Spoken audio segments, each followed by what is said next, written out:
Buen día con todos. Bienvenidos al curso de física. Vamos a comenzar la primera clase de física correspondiente a la semana 1. Buenos días. Buenos días con todos. Buenos días.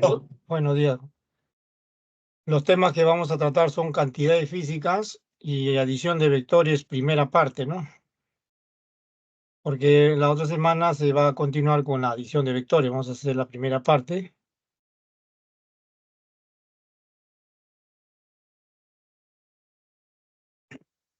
Lo primero que vamos a tratar va a ser el significado de las cantidades físicas, o también llamadas magnitudes físicas, ¿no? Las cuales corresponden a propiedades físicas que se va a explicar a continuación, ¿no? La longitud, por ejemplo, es una cantidad física que se considera fundamental. El instrumento que se utiliza, el instrumento más simple, es la regla, ¿no? La regla rígida. Es un ejemplo entonces de cantidad física, ¿no? Otros ejemplos de cantidades físicas son la masa, tiempo, para ser más exactos, los intervalos de tiempo, ¿no? Los instrumentos también son familiares a nosotros. La balanza es la que mide la masa y el reloj mide los intervalos de tiempo, ¿no? Entonces, estos son tres ejemplos de esta portada, ¿no?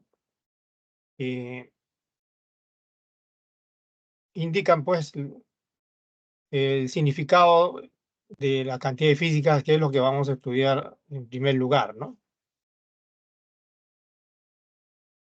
Entonces, comencemos con una breve introducción. La física es considerada una ciencia fundamental, ¿no? Ese es lo primero que debemos comprender, ¿no? De tal modo, pues, que trata de la comprensión y descripción, ¿no?, de los fenómenos naturales mediante principios físicos, ¿no? Aquí es donde vamos a aclarar, ¿no? Donde dice principio físico. Los principios físicos dicen que son concordantes con las observaciones experimentales, es decir, deben ser consistentes, concordantes con los resultados de los experimentos, ¿no?, que se diseñan, ¿no? Ahora, ¿qué es un principio físico? Un principio físico es una proposición que indica una propiedad general de un fenómeno natural, ¿no? O sea, el principio físico indica un comportamiento general, ¿no?, de un fenómeno natural, ¿no? Es una proposición que indica un comportamiento general, o sea, una propiedad, pues, ¿no?, de un sistema natural, de un fenómeno natural. Ahora, si bien es cierto, se puede expresar en palabras, pero es más conveniente expresarlo utilizando la matemática, ¿no? O sea, en la forma de una ecuación matemática, llamada ecuación de la física, ya que es mucho más exacto, ¿no? Y además, nos libra de ambigüedades a veces, ¿no?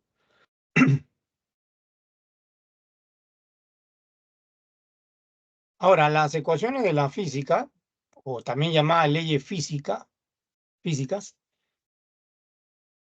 constituyen la receta, ¿no?, para diseñar instrumentos de medida, los cuales van a permitir, pues, la comprobación experimental del principio físico. O sea, las mismas ecuaciones de la física que surgen de los principios físicos sugieren diseñar, pues, instrumentos, ¿no? Y a su vez eso implica diseñar experimentos, los cuales van a tener el objetivo, el propósito de comprobar, ¿no?, el principio físico, ¿no?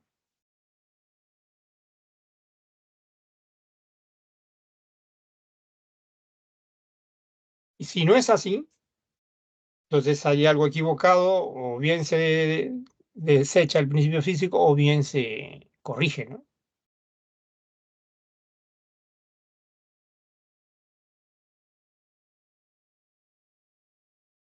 Entonces tiene que quedar claro que las ecuaciones de la física son los que nos dan la receta para diseñar instrumentos de medida,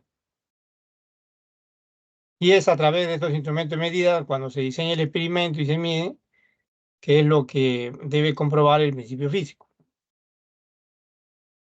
Que si el fenómeno en el cual se está experimentando, las cuales se están usando instrumentos para medir propiedades del fenómeno, llamadas propiedades físicas, nos dicen nos dan otros resultados que contradicen al principio físico, entonces debe haber algo equivocado y se desecha el principio físico, o en el mejor de los casos, pues se corrige, ¿no?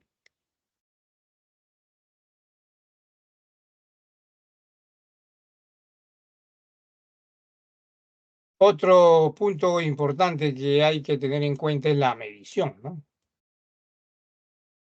La medición es un proceso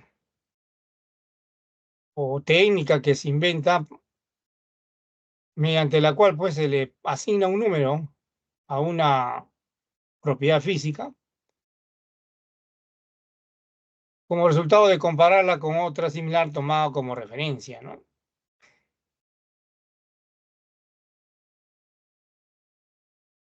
Entonces, ¿por qué se mide en la física? Para cuantificar propiedades físicas. Entonces, lo que debemos aclarar ahora es qué es una propiedad física. En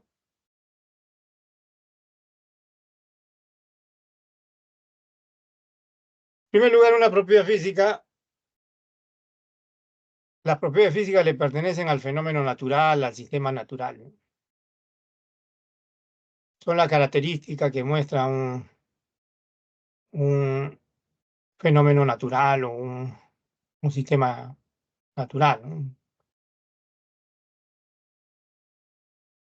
Son entonces cualidades exclusivas del fenómeno natural, ¿no? Esa es una propiedad física. Ahora, si esta es medible, se le asigna un nombre que se llama en general cantidad física o magnitud física. Así que a toda propiedad física medible se le asigna un nombre que se llama en general cantidad física o también magnitud física, ¿no? Significa lo mismo.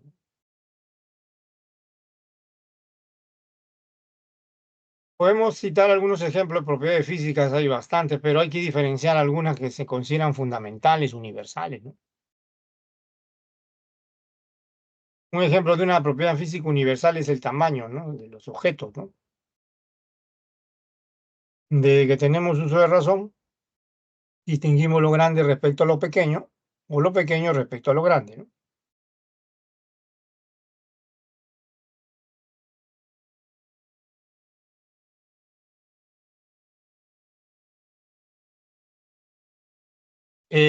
¿Cómo se le llama la cantidad física que se utiliza para describirla, para cuantificarla? Se llama longitud, ¿no? Longitud. ¿Y cuál es el instrumento que permite medir longitudes y por lo tanto cuantificar el tamaño de los objetos? Por ejemplo, es la regla rígida, ¿no?, como vimos ahorita al comienzo, ¿no?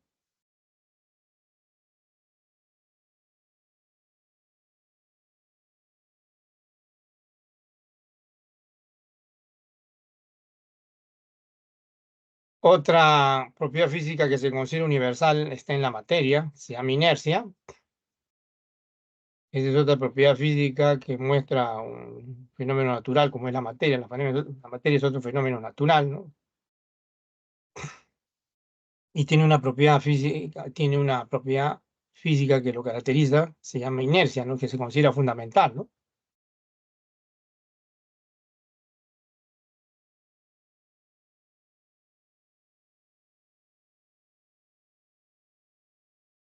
El nombre que se le asigna para describirla se llama masa, y el instrumento también lo hemos visto ahorita, es la balanza, ¿no?, en cualquiera de sus formas, ¿no? El número que uno lee en una balanza indica la medida de esa propiedad física llamada inercia de la materia. Igual, el número que uno lee en la escala de una regla indica el tamaño o extensión de un objeto, ¿no? Los instrumentos son bien familiares, ¿no? La regla, por ejemplo, para la longitud y la balanza para la masa, ¿no? Otra propiedad física que se considera fundamental es la vibración. Vibración significa movimiento que se repite. En el universo todo oscila, todo vibra, ¿no?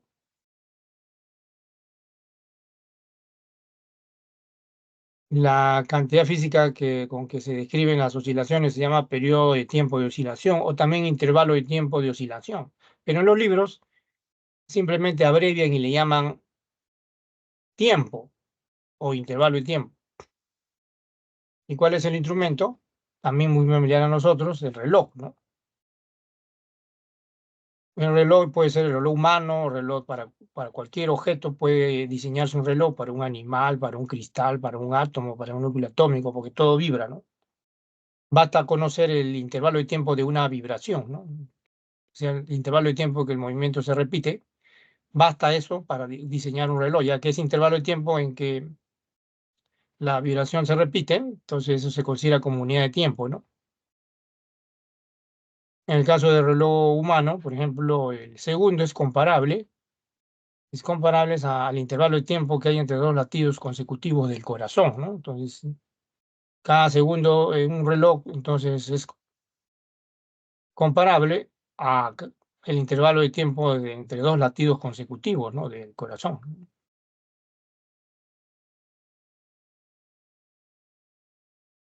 Entonces, estos son tres ejemplos de propiedades físicas consideradas universales. Observen que el tamaño de los objetos, la inercia que está en la materia y la vibración.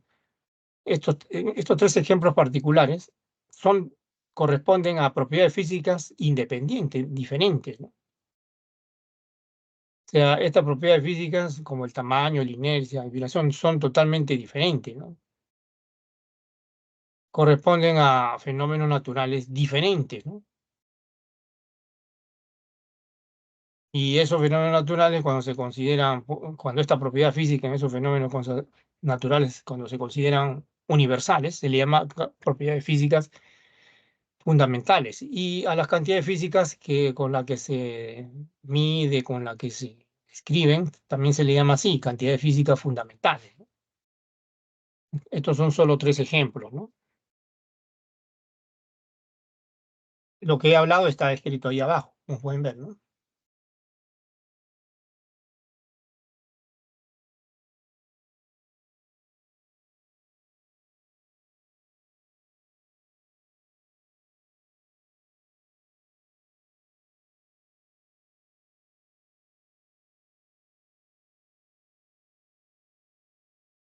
Entonces, estas propiedades físicas corresponden, pues, a fenómenos naturales, ¿no?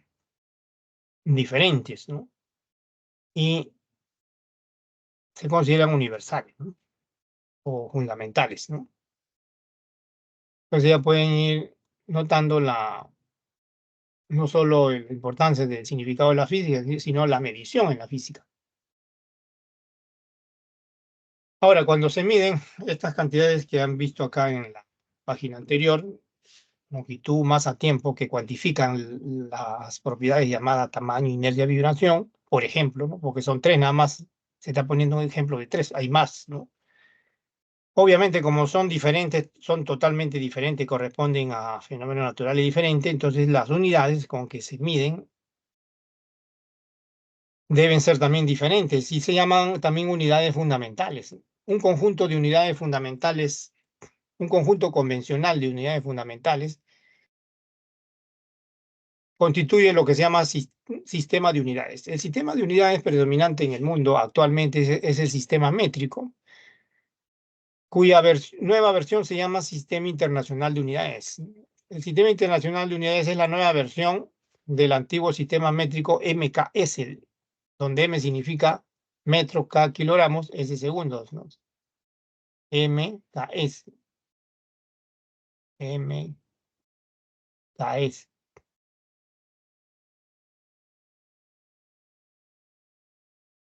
M significa metro, K kilogramos, S segundos.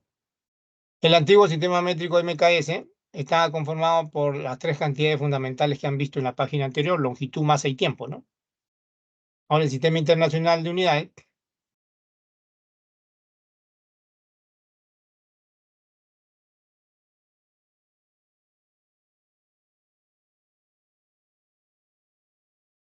o sea, el sistema internacional de unidades, como le quiero decir, ya no solamente son 3, ahora se ha ampliado a 7, ¿no? Pero sigue siendo el sistema métrico, ¿no?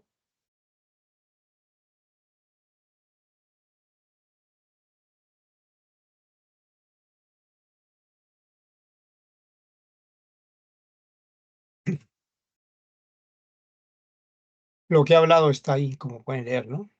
Y pues se puede resumir en esta tabla. En la primera columna a la izquierda aparecen los nombres de las 7 cantidades fundamentales que conforman el sistema internacional, o sea, el nuevo sistema métrico. Las 3 primeras son las del antiguo, ¿no? Longitud, masa y tiempo.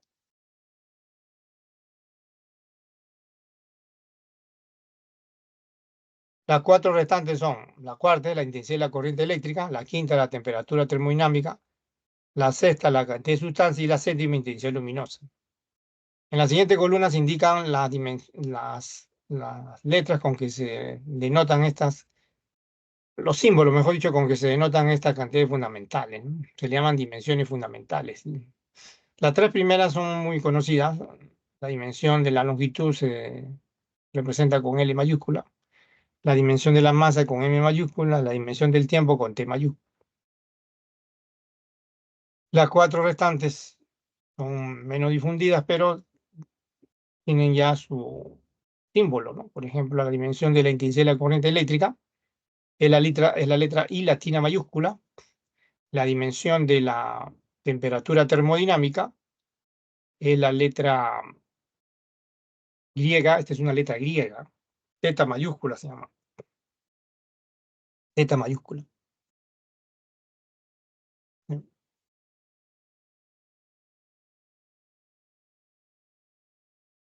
La cantidad de sustancia tiene como dimensión fundamental la letra N mayúscula y la intensidad luminosa la letra J mayúscula. En la siguiente columna, en las siguientes 2 columnas se ponen los nombres de las unidades fundamentales y sus símbolos, ¿no? La unidad de longitud es el metro, símbolo M minúscula. La unidad de masa es el kilogramo, símbolo KG minúscula. La unidad de tiempo es el segundo, el símbolo es S minúscula. La unidad de la intensidad de la corriente eléctrica es el amper, símbolo A mayúscula. La unidad de la temperatura termodinámica es el Kelvin, símbolo K mayúscula. La unidad de la cantidad de sustancia es el mol, así como se lee, ¿no? Símbolo M o L, o sea, mol también. La unidad de la intensidad luminosa es candela, símbolo CD, ¿no? Ya, este se resume entonces sobre el Sistema Internacional de Unidades.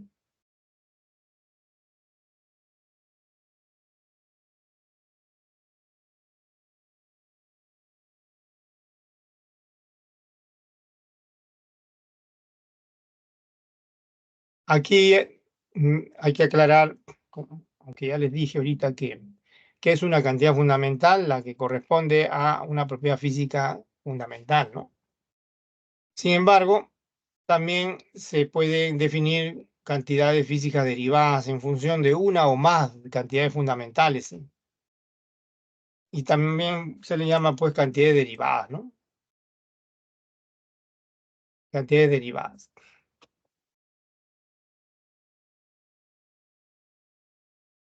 En su guía que tienen ustedes ahí en su boletín que van a entregarle semana a semana, van a tener un resumen teórico que es necesario y suficiente para que respondan o resuelvan cualquier problema, que es muy parecido a lo que se le da en estas clases virtuales, ¿no?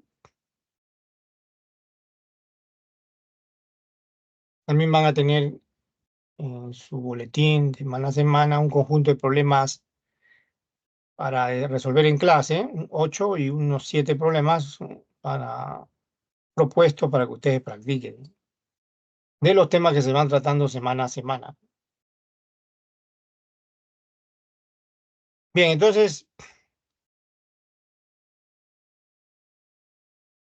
cuando se tiene una ecuación de la física, las ecuaciones de la física pueden tener en sus términos cantidades fundamentales como la que están viendo ahí, o también cantidades derivadas. Cantidades derivadas que se definen en función de una o más cantidades fundamentales. Ahora, las ecuaciones de la física tienen la propiedad de ser homogéneas. Es decir, todos sus términos que se estén sumando o restando deben tener las mismas dimensiones, ¿no? Si un término tiene dimensión de masa, todos los otros términos también deben tener dimensión de masa. Si un término tiene dimensión de velocidad, que es una cantidad derivada, todos los términos deben tener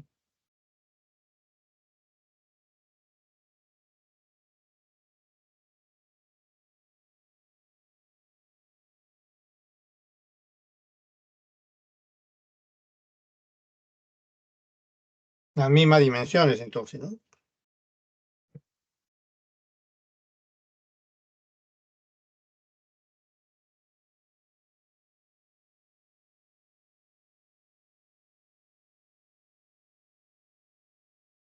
Bien, entonces la teoría o el procedimiento que se encarga de comprobar si una ecuación de la física tiene homogeneidad, ¿no? En sus términos, homogeneidad dimensional se llama, se denomina análisis dimensional, ¿no? Entonces, eso es el análisis dimensional de un procedimiento que permite comprobar si una ecuación de la física es dimensionalmente homogénea, ¿no?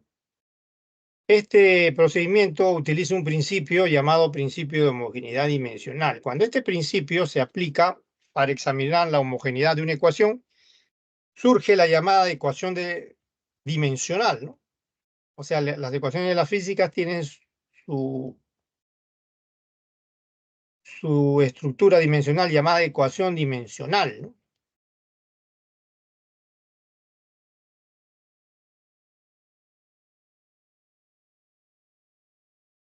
¿Y qué forma tiene una ecuación dimensional? Esta forma, miren. En primer lugar, una ecuación dimensional es una ecuación de la física, pero expresada en función de las dimensiones, en función de las dimensiones de las cantidades, ¿no? Y ese resultado, como le digo, de examinar la homogeneidad de una ecuación y muestra pues las dimensiones, ¿no?, fundamentales de un sistema de unidades.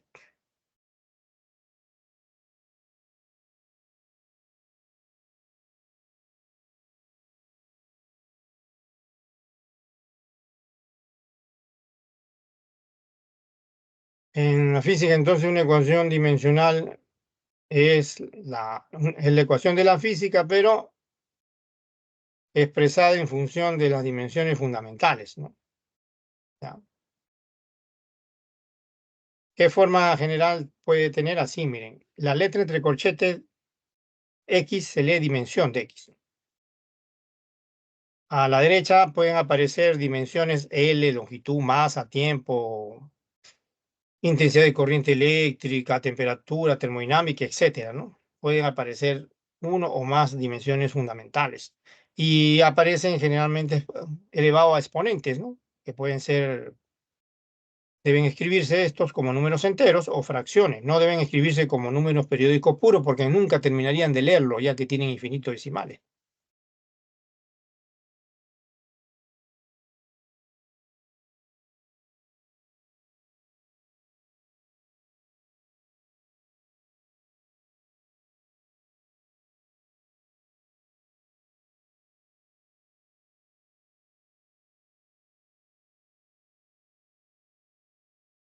Pues una ecuación dimensional en la física es la misma ecuación física, pero expresada en función de las dimensiones fundamentales, ¿no?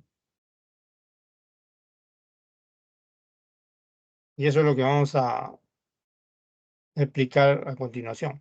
Ahora, estas ecuaciones tienen propiedades básicas, ¿no? 5 son necesarias y suficientes. 5. Claro, hay más de 5, pero necesarias y suficientes son 5. La primera de ellas se refiere a un número real. En las ecuaciones de la física aparecen frecuentemente números reales, ya sea en forma explícita, como número real, ya sea positivo, negativo, número irracional, raíz de 2, pi, ¿no? O también pueden aparecer en una ecuación de la física números reales en la forma de funciones matemáticas, ¿no? Como las funciones trigonométricas, por ejemplo. seno, coseno, tangente, la función logarítmica, la función exponencial, no, todas ellas son números reales, no son cantidades físicas. Y por consiguiente no tienen unidades, ¿no? Como no son cantidades físicas, no tienen unidades, no se miden.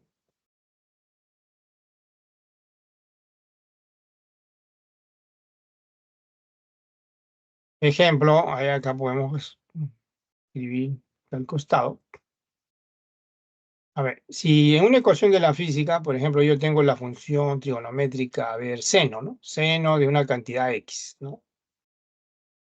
Esto no es una cantidad física, esto es un número real, ¿no? Al tomarle la dimensión, debe igualarse a 1, lo cual significa que es una cantidad adimensional, es decir, sin unidades, no tiene unidades. Es más, miren, el argumento, o sea, la dimensión del ángulo también es 1, no tiene unidades, no es una cantidad física.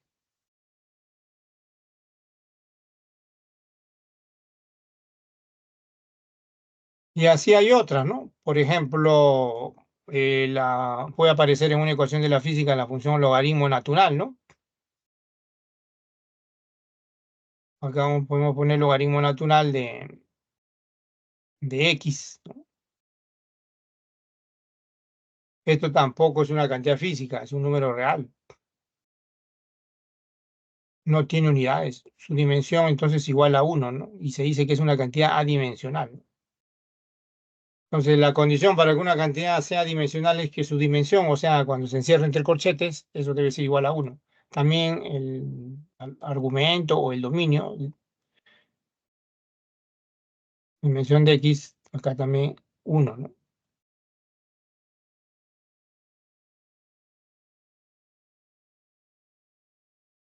También en una ecuación de la física puede aparecer la función exponencial, ¿no? Por ejemplo, puede ser la función, como puede que la base de la función exponencial sea el número de Euler, o sea, la base de los logaritmos naturales, ¿no? Elevado a un exponente X.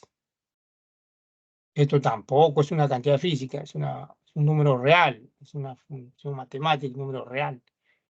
No tiene unidades, así que cuando se le examina su dimensión, debe igualarse a 1 y se dice que es una cantidad dimensional, ¿no? Y es más, los exponentes en una ecuación de la física también son números reales, no son cantidades físicas. El exponente X tampoco, ¿no?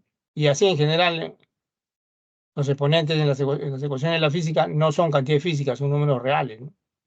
Son cantidades adimensionales. Esa es una primera propiedad entonces, ¿no? Básica.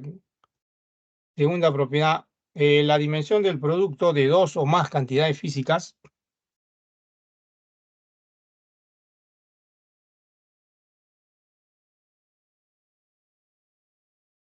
pueden haber 3, 4, 5, se pueden separar, o sea, es igual al producto de las dimensiones de cada una de ellas, ¿no?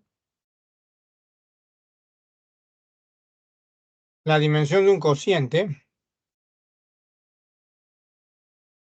de dos cantidades físicas es la dimensión del numerador sobre la dimensión del denominador, y se pueden separar. La dimensión de un número real C multiplicado por una cantidad física X es igual a la dimensión de la cantidad física X, porque la dimensión del número real es 1, por esa razón.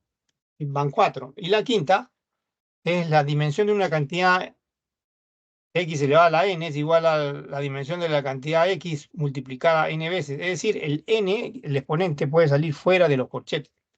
Entonces, estas 5, como pueden ver, 1, 2, 3, 4, 5 propiedades de las ecuaciones dimensionales son básicas, ¿no?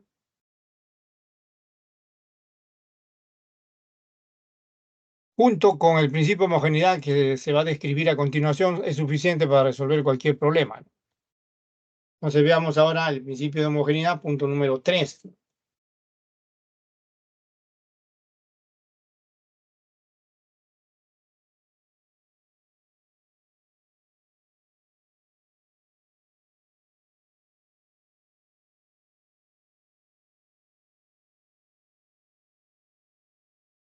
El principio de homogeneidad establece una condición para que una ecuación sea dimensionalmente homogénea, ¿no? Esa condición se puede expresar así, ¿no? Todos los términos de una ecuación de la física tienen la misma dimensión, ¿no?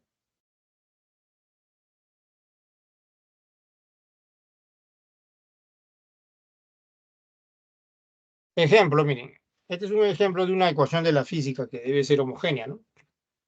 Velocidad final v a la izquierda es igual a la velocidad inicial v sub 0 a la derecha más la aceleración a por el tiempo, ¿no? Entonces, el requerimiento del principio de homogeneidad es que las dimensiones de todos los términos de esa ecuación deben ser iguales. Así que eso se escribe así. Ese es el requerimiento del principio de homogeneidad. Dimensión del término del lado izquierdo es igual a las dimensiones de los términos del lado derecho. Es más, también el principio de homogeneidad le garantiza que las unidades en cada uno de estos términos también son homogéneas, son las mismas, ¿no? Por ejemplo, si en el lado derecho, izquierdo, primero se expresa la velocidad en metros por segundo, en cada término del lado derecho, cada término del lado derecho debe expresarse también en las mismas unidades, ¿no? Metros por segundo. Entonces las unidades también son homogéneas, ¿no?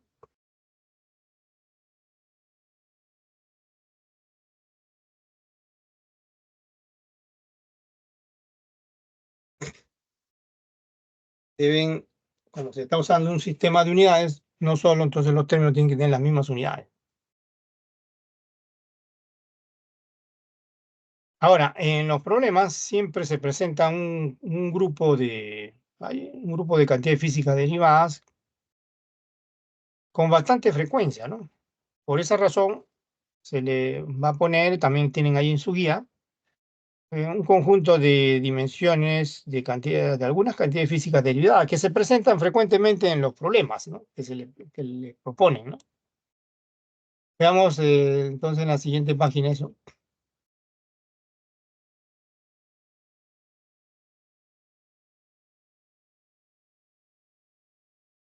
4, entonces, dimensiones de algunas cantidades físicas derivadas, ¿no?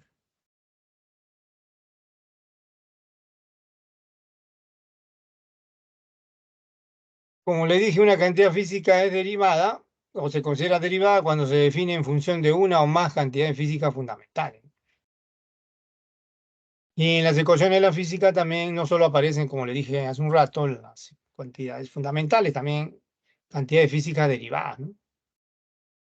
Por ejemplo, el área es una cantidad física derivada, ¿no? La ecuación dimensional del área es dimensión de largo por dimensión de ancho. Eso se escribe L por L cuadrado.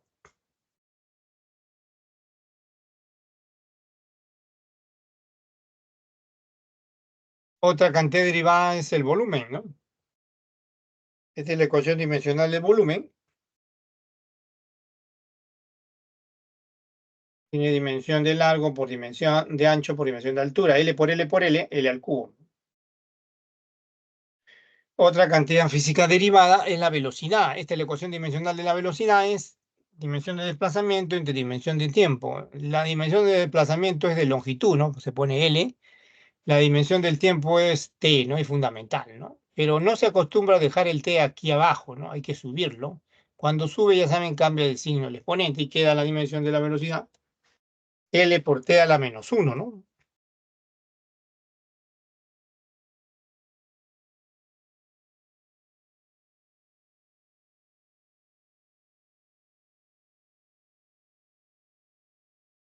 Otra cantidad física derivada es la aceleración. Esta es la ecuación dimensional de la aceleración, dimensión de velocidad entre dimensión de tiempo, ¿no? Arriba escribimos la dimensión de la velocidad, L por T a la menos 1, abajo T. No se acostumbra, vuelvo a repetir, dejar el T en el denominador, hay que subirlo. Cuando subimos este T que está aquí abajo, el numerador va a escribirse arriba un solo T y se suman los exponentes, así que queda menos 2, ¿no? T a la menos 2. Entonces la dimensión de la aceleración es L por T a la menos 2. Otra cantidad física derivada es la fuerza, ¿no? De la ecuación dimensional de la fuerza. Tiene dimensión de masa por dimensión de aceleración, o la fuerza.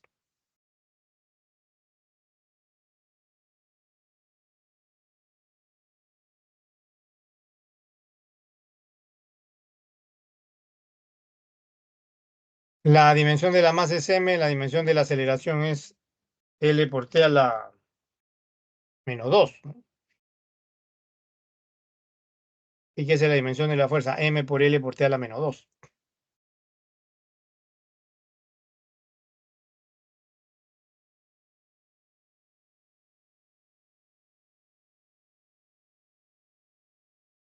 Otra cantidad física derivada es la presión. La presión tiene como ecuación dimensional dimensión de fuerza sobre dimensión de área. Entonces arriba escribimos la dimensión de la fuerza, M por L por T a la menos 2, abajo la dimensión del área. L al cuadrado, acá se cancela un L arriba y un L abajo. El L que queda abajo lo suben, pues, ¿no? Y va a quedar la dimensión de la presión, M por L a la menos 1, T a la menos 2.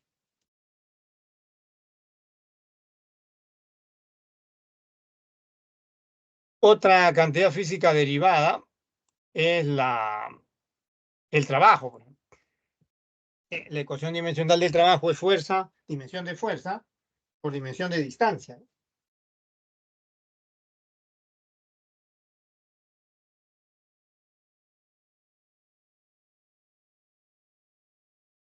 Esa es la ecuación dimensional del trabajo. La dimensión de la fuerza es m por L por T a la, m por L por T a la menos 2. La dimensión de la distancia es L, así que hay dos L que se multiplican. Por esa razón queda m por L cuadrado T a la menos 2, como pueden ver ahí.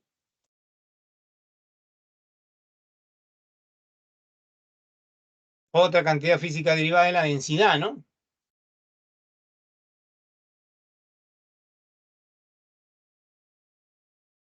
La ecuación dimensional es la que ven ahí, dimensión de masa arriba, abajo dimensión de volumen. La masa es fundamental, ¿no? Acá arriba se coloca. El volumen es L al cubo. Se sube otra vez, no se debe dejar abajo la dimensión, hay que subir, así que la dimensión de la densidad es m por L a la menos 3.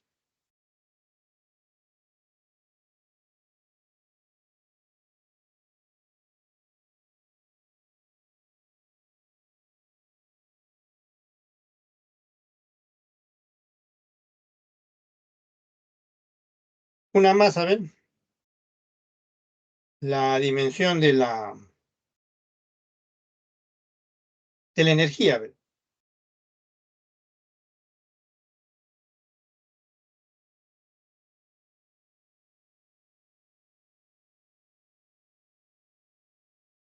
Vamos a poner acá el último.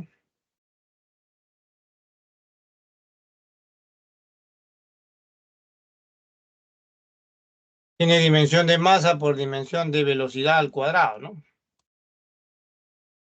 Esa es la ecuación dimensional de energía, la masa es fundamental.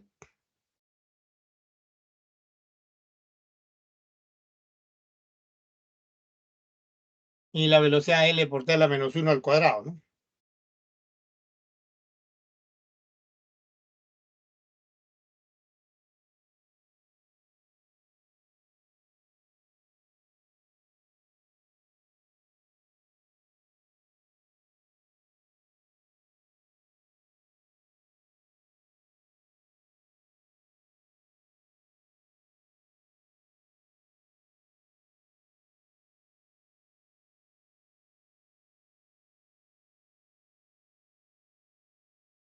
Estas y otras más, pero comúnmente estas se presentan frecuentemente, ¿ya? Por esa razón se le está poniendo. Ya ustedes con la práctica ya no van a necesitar estar deduciéndolas, la van a recordar, ¿no? Ya que se presentan frecuentemente, como vamos a ver ahorita, ¿no? En los ejercicios, ¿no? De clase. Entonces pasemos a los ejercicios de clase de esta semana 1, ¿ya?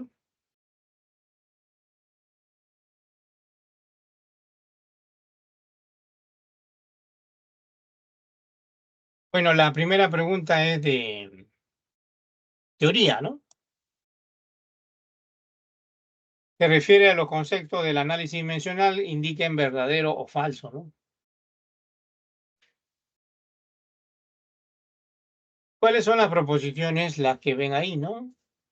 Es la que tienen ahí en su guía.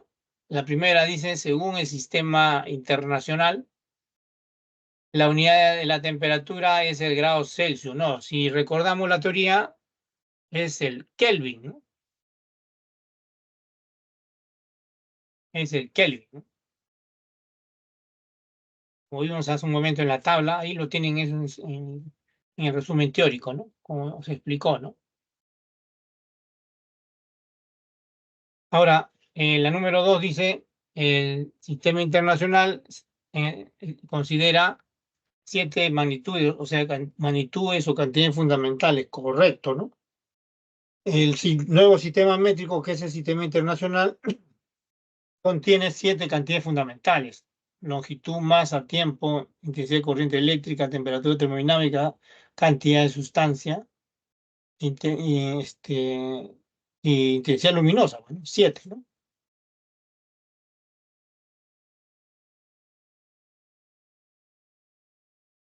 Y eso es correcto. La primera es falso.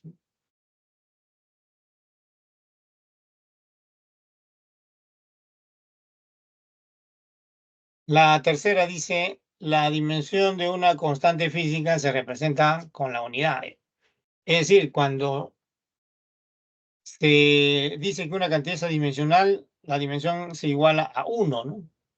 Ahora, ¿qué cosa es una constante física? Es una cantidad física misma, ¿no? Es una cantidad física que permanece constante, ¿no? Pero es una cantidad física. Una constante física es una cantidad física que permanece constante y también se le llama constante física. Entonces, como, como es una cantidad física, entonces tiene unidades, ¿no?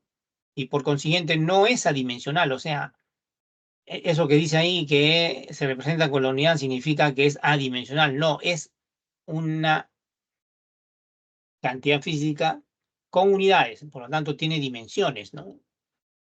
La dimensión no es igual a la unidad, tiene dimensiones, ¿no? Entonces eso también es falso, ¿no? Entonces la respuesta es falso, verdadero, falso.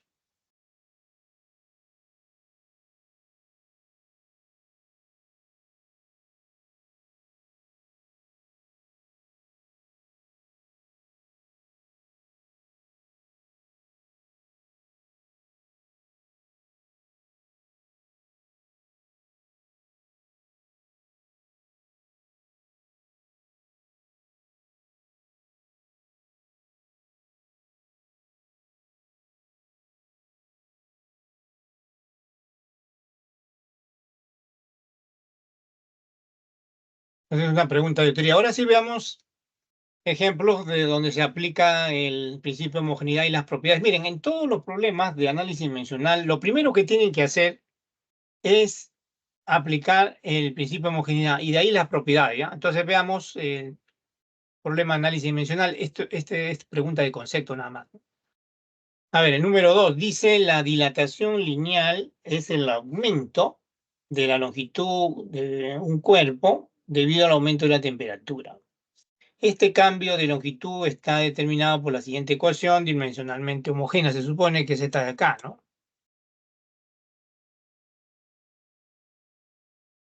Ese triangulito que aparece ahí en los libros de física, cada vez que se anteponga una cantidad física, significa variación o cambio, ¿ya?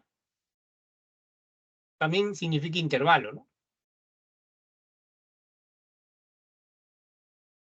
Ya, ahora, es una letra griega en realidad, ¿no? Es una letra griega, la delta mayúscula del alfabeto griego, pero en física esta letra griega se antepone siempre a una cantidad física para indicar que varía, que cambia, ¿no?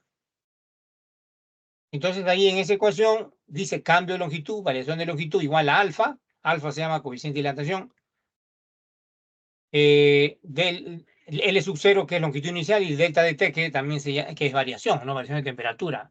Miren, este es un tipo de problemas que se presenta en el análisis dimensional, ¿no? Este tipo de problema es típico de análisis dimensional. Se pueden conocer cantidades en una ecuación que le dan como otras desconocidas, puede haber, ¿no? Entonces, un primer tipo de problema de análisis dimensional es determinar la dimensión de cantidades desconocidas que aparecen en una ecuación. A veces aparece una sola, ¿no? En este caso aparece una sola cantidad desconocida, que es alfa, ¿no? A veces aparecen dos, tres.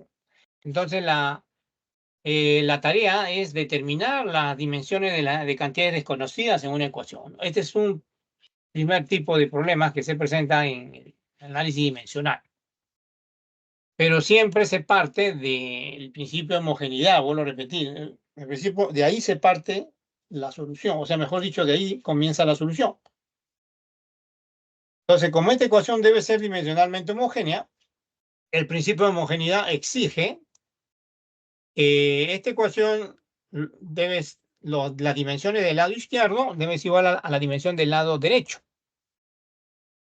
Y cuando se aplique en el lado derecho la dimensión del producto, como ya hemos visto en una de las propiedades, se pueden separar, ¿no? Acá, miren, se puede separar la dimensión de alfa, la dimensión de L sub 0 y la dimensión de, o sea, la longitud inicial y la dimensión de la variación de la temperatura. Entonces, ¿qué es lo que se ha hecho primero? Lo que estoy en este momento indicando, miren.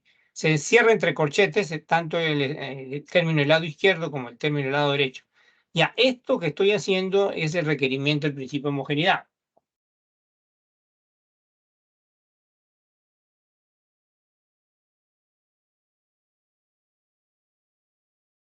Ahora, en el lado derecho se separan las dimensiones, ¿no?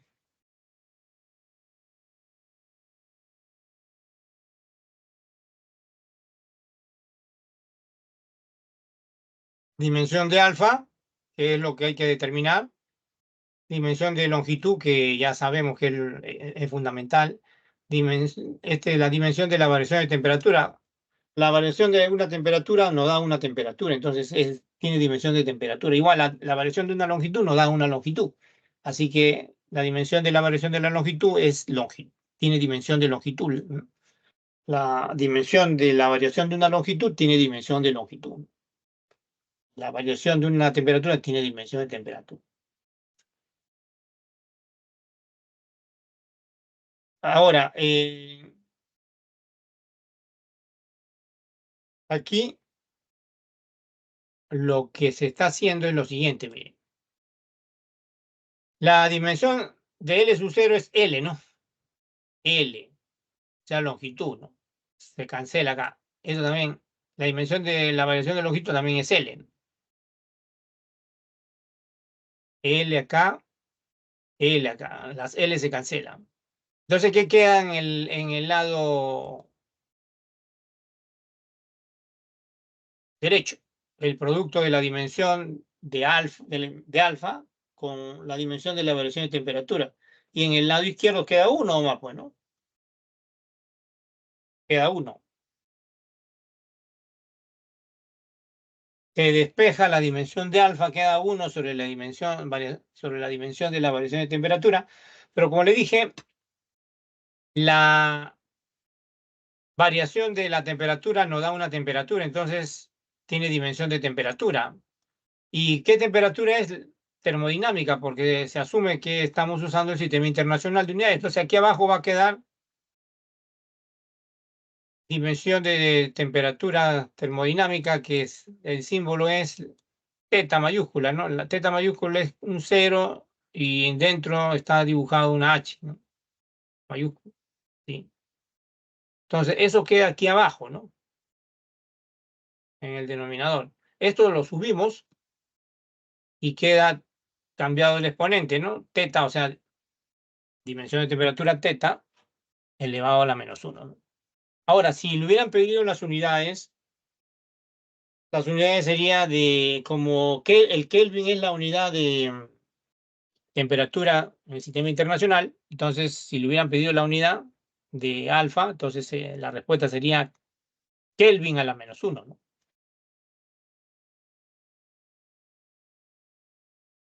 Entonces, esa es la respuesta. Esa es la respuesta.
Bien, entonces este es un ejemplo típico, ¿no? Otro ejemplo, otro problema, otro tipo de problema que se presenta en el análisis dimensional es, le dan una ecuación donde todos los términos, todas las cantidades se conocen, inclusive las adimensionales, ¿no?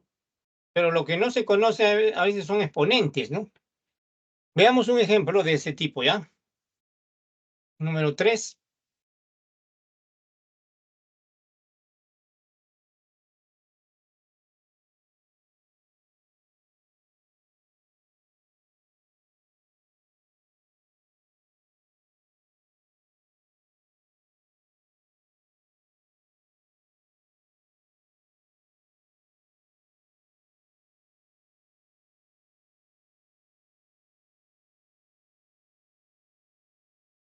Número 3, ahí está el enunciado. En un experimento de laboratorio se propone la siguiente ecuación dimensionalmente homogénea de la fuerza aplicada a un objeto, ¿no?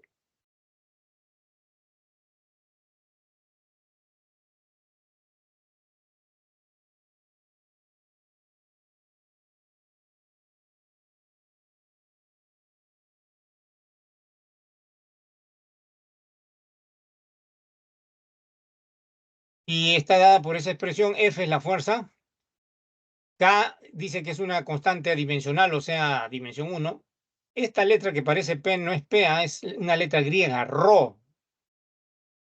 La R del alfabeto griego, letra griega, significa densidad, elevado a la A, y ahí sigue velocidad, ¿no? Elevada a la B y T, tiempo elevado a la C. Como pueden ver, todas las cantidades se conocen, ¿no? Excepto los exponentes, que son números reales. Y la tarea es encontrar los exponentes y de ahí la suma, que es lo que le están pidiendo, ¿no? Este es el otro tipo de problema que se presenta en el análisis dimensional. Siempre, siempre tienen que empezar a resolver el problema aplicando el principio de homogeneidad, ¿no? Entonces aquí el requerimiento del principio de homogeneidad es que la dimensión del término del lado izquierdo, o sea, de la fuerza F, debe ser igual a la dimensión del término del lado derecho. Y cuando se hace eso, entonces al toque ustedes aplican las propiedades para que no pierdan tiempo. Así que aquí aplicamos las propiedades del producto, separamos las dimensiones y también la propiedad del exponente que sale fuera de los corchetes. Miren, se ha aplicado la propiedad del producto, se han separado las dimensiones de K, que es adimensional, densidad a la A, dimensión de densidad a la A, dimensión de velocidad a la B, elevado a la B, dimensión de tiempo elevado a la C. Y ahora reemplazamos los símbolos de las dimensiones, ¿no?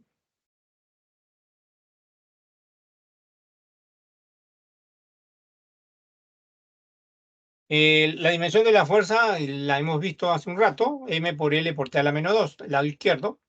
La dimensión de K es 1. ¿Por qué es 1 esto? Porque el dato, miren, el enunciado dice que es adimensional, ¿no? Por eso este 1 que aparece ahí, ¿no? La dimensión de la densidad también está en la lista que vimos en antes, m por L a la menos 3 elevado a la A. La dimensión de la velocidad, L por T a la menos 1 elevado a la B.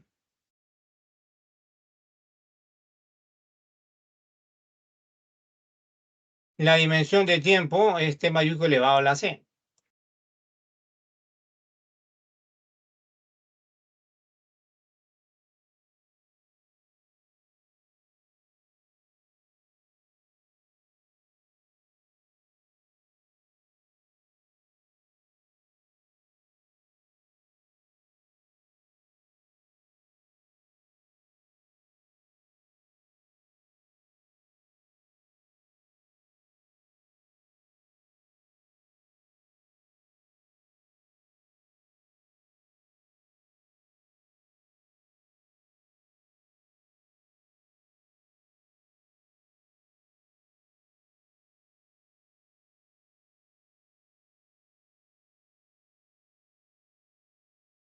Ahora, el siguiente paso es comparar las dimensiones de los términos en el lado izquierdo y en el lado derecho. En el lado derecho hay que reagrupar, ¿no? Por ejemplo, hay una sola M, ¿no? Pero ojo, el A, el B, los exponentes deben entrar a multiplicar a los exponentes de M, de L y de T, ¿no? Excepto acá en este último que aparece T solo, ¿no? Por ejemplo, este A que está acá multiplica el exponente de M, que es 1, queda M a la A. Este A multiplica el exponente de L, que es menos 3, queda L a la menos 3A. Acá también, miren, acá queda L, este B ingresa a multiplicar, acá queda L a la B, L y T a la menos B. Entonces, ¿cuántos M hay? Uno solo, ¿no? ¿Cuántos L hay? Hay dos L, ¿no? Uno está a la menos 3A, el otro está a la B, ¿no? Entonces, por eso se escribe uno solo y se suman los exponentes, ¿no? Que es menos 3A más B, ¿ven? Y el último término debe parecer T, ¿no? Se escribe un solo T. Ya saben, este B ingresa a multiplicar al exponente menos 1, así que va a quedar el exponente de T menos B más C, ¿no? Y ahora sí ya se puede comparar los términos del lado izquierdo y del lado derecho. Si comparamos las M, está implícito que la M en el lado izquierdo está elevado al exponente 1, ¿no? Así que cuando se iguala, los exponentes de M, como las M de A, las bases son iguales, el A, los exponentes deben ser iguales, o sea, A debe ser igual a 1, ¿no? Análogamente, ahora igualamos el L en el lado izquierdo con el L en el lado derecho, que está elevado al exponente menos 3A más B. Como A ya lo conocemos, vale 1, estoy igualando ahí lo que está de verde, ¿no? Menos 3A más B debe ser igual a 1. Y como A, vuelvo a repetir, es 1, o sea, este A que está acá es 1, ¿no? Esto vale 1. Menos 3 más B igual a 1, entonces B es igual a 3 más 1, 4, ¿eh?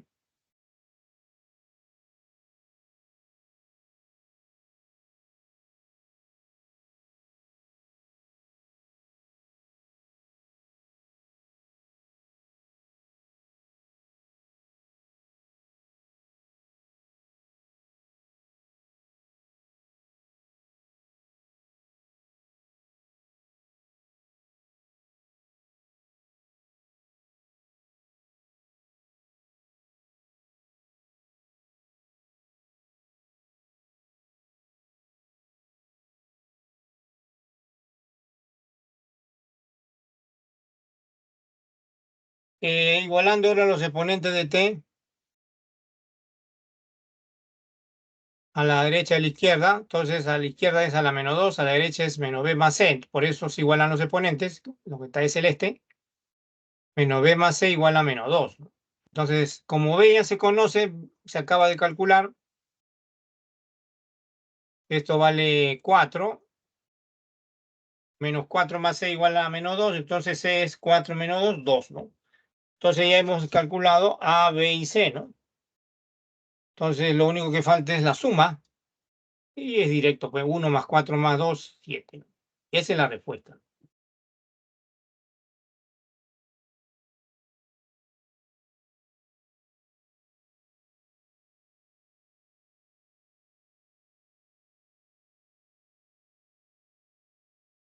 Veamos otro.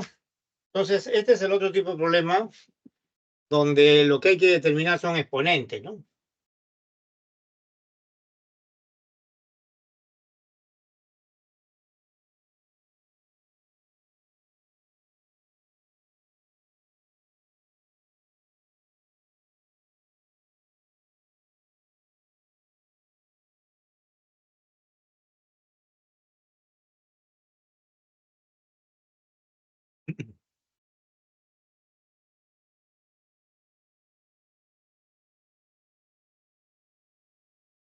El problema 4 es similar, ¿no? Pero la diferencia es que el problema 4 muestra que el análisis dimensional sirve para construir fórmulas de prueba o también llamadas fórmulas empíricas, ¿no?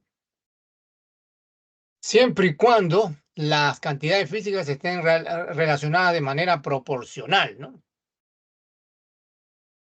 Dice lo siguiente: la velocidad lineal de un satélite artificial terrestre que se desplaza no lejos de la superficie de la Tierra depende, dice, de la distancia al centro de la Tierra, que es el radio de la Tierra, R, y depende también de la aceleración de la gravedad, G, ¿no?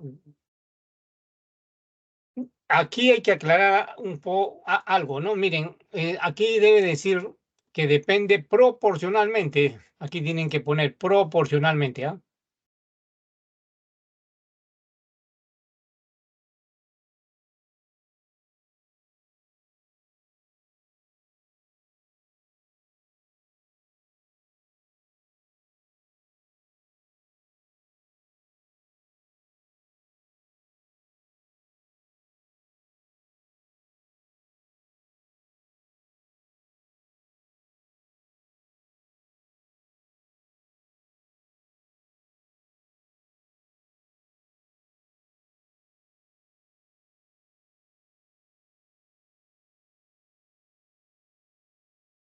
Ya, esa palabra.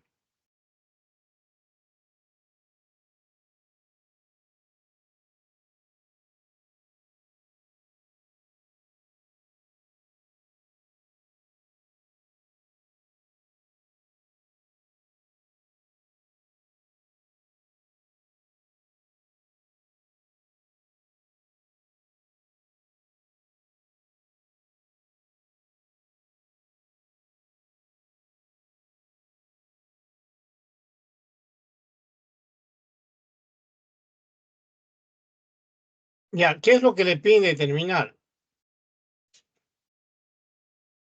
Una fórmula empírica o de prueba, ¿no? Que permita calcular la magnitud de la velocidad. O sea, las alternativas aparecen ecuaciones donde la velocidad está en función de la R, radio de la Tierra, y de G, la aceleración de la gravedad. Bien, el análisis dimensional es limitado para construir fórmulas de prueba o empírica. Solo permite o solo es útil cuando las cantidades físicas, como en este caso son la velocidad, ¿no? El radio y la gravedad, la aceleración de la gravedad, están relacionadas de manera proporcional. ¿Qué significa que una cantidad depende proporcionalmente de otra o es proporcional a otra? Significa que cuando se iguala una cantidad que es proporcional a otra, en primer lugar debe haber una constante adimensional de proporcionalidad y la cantidad a la cual es proporcional debe elevarse un exponente cualquiera. Entonces se plantea lo siguiente, miren. La velocidad entonces del satélite, al decir que es proporcional al radio y a la aceleración de la gravedad, entonces debe ponerse una constante de proporcionalidad aquí, K, que es adimensional, y esa proporcionalidad de la velocidad con el radio significa que debo escribir el radio elevado a un exponente X. Análogamente, la proporcionalidad de la velocidad con la aceleración de la gravedad significa que debo escribir la aceleración de la gravedad elevado a un exponente Y. Eso es cuando le digan que es proporcional, pues. Cuando le digan que eso es general, entonces, cuando le digan proporcional es de esta forma, ¿no? ¿Ya?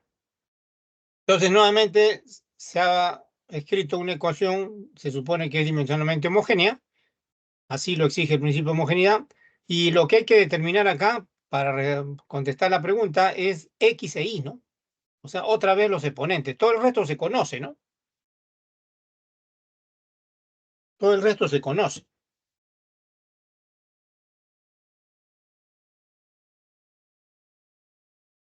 Entonces, partimos del principio de homogeneidad que consiste en igualar la dimensión del lado izquierdo con la dimensión del lado derecho. Este es el requerimiento del principio de homogeneidad. Y nuevamente debemos aplicar las propiedades en el lado derecho, la propiedad del producto y también del exponente que sale fuera de los corchetes, ¿no? Aquí ya se ha separado, miren las dimensiones de K, de R y de G, y los exponentes también se han puesto fuera. Ahora, K es adimensional, ¿no? Esto que está acá vale dimensión igual a 1, ¿no? Por eso acá aparece el 1, ¿eh? En el lado izquierdo escribo la dimensión de la velocidad, que es L por T a la menos 1. En el lado derecho, R es radio. El radio tiene dimensión de longitud, ¿ya? Por eso aparece L acá, ¿ven? Elevado a la X. G es aceleración, tiene dimensión de aceleración, así que se escribe L por T a la menos 2 elevado a la I. Ya saben, este I ingresa a multiplicar al exponente de L y al exponente de T, ¿no? A la izquierda sigue escribiéndose lo mismo, ¿no? A la derecha sí explícitamente separamos el L y el T, miren. Acá tenemos L a la X, acá L a la I. Entonces se escribe un solo L y se suman los exponentes, X más Y. Hay un solo T, queda T a la menos 2I, acá aparece T a la menos 2I. Y ahora sí comparamos, ¿no? Si comparamos las L, primero podemos comparar los exponentes de T, ¿no? Es más rápido. Menos 2I igual a menos 1, entonces igualamos los exponentes. Ahí está marcado de verde. Menos 1 es igual a menos 2, entonces ahí sale un medio, ¿eh?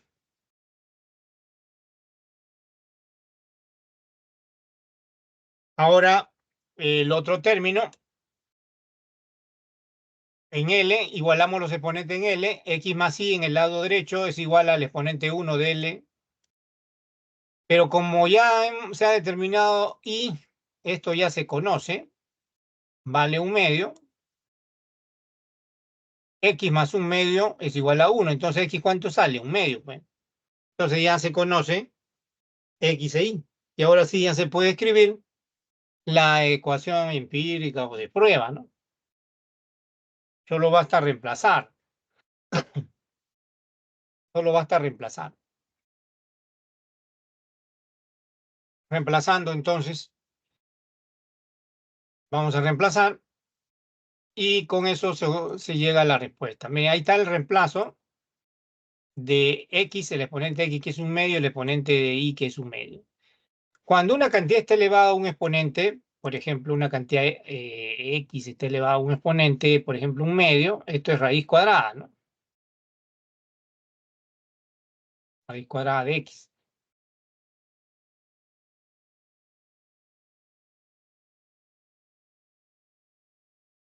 Ya, entonces ahí vamos a tener acá al final, miren, raíz cuadrada de R, raíz cuadrada de G. Se escribe una sola raíz y queda entonces K por la raíz cuadrada de R por G. Y esa es la respuesta, ¿ves? Esa es la respuesta.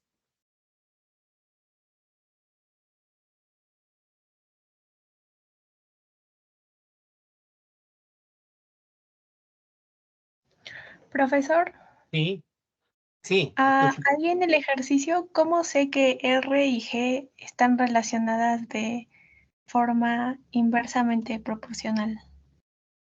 El análisis dimensional, o sea, acá lo que falta, como le dije, que diga esta palabra proporcionalmente, ¿no? Proporcionalmente significa ya sea directamente proporcional o inversamente proporcional.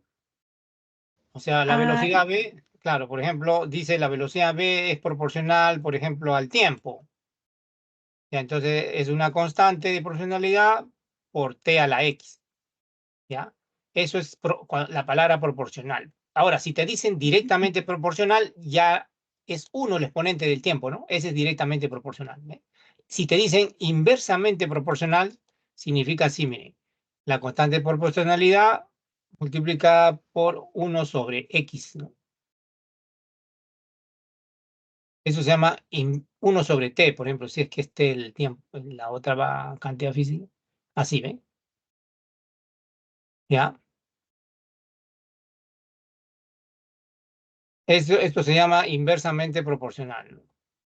Directamente proporcional es K por T. Inversamente proporcional es K sobre T, ¿no? O K por 1 sobre T. ¿Ya? Y cuando te digan proporcionalmente, simplemente escribes así, ¿no? No sabes si es directamente o inversamente, no lo sabes. Entonces, como no sabes si es directamente proporcional o inversamente proporcional, entonces lo único que tienes que hacer es escribir la constante de proporcionalidad y la cantidad física elevado al exponente cualquiera X. El X ya no va a decir cómo es la proporcionalidad, ¿no? Si es directa, inversa, ¿no? ¿Qué potencia tiene, ¿no? Eso de ahí. ¿Ya?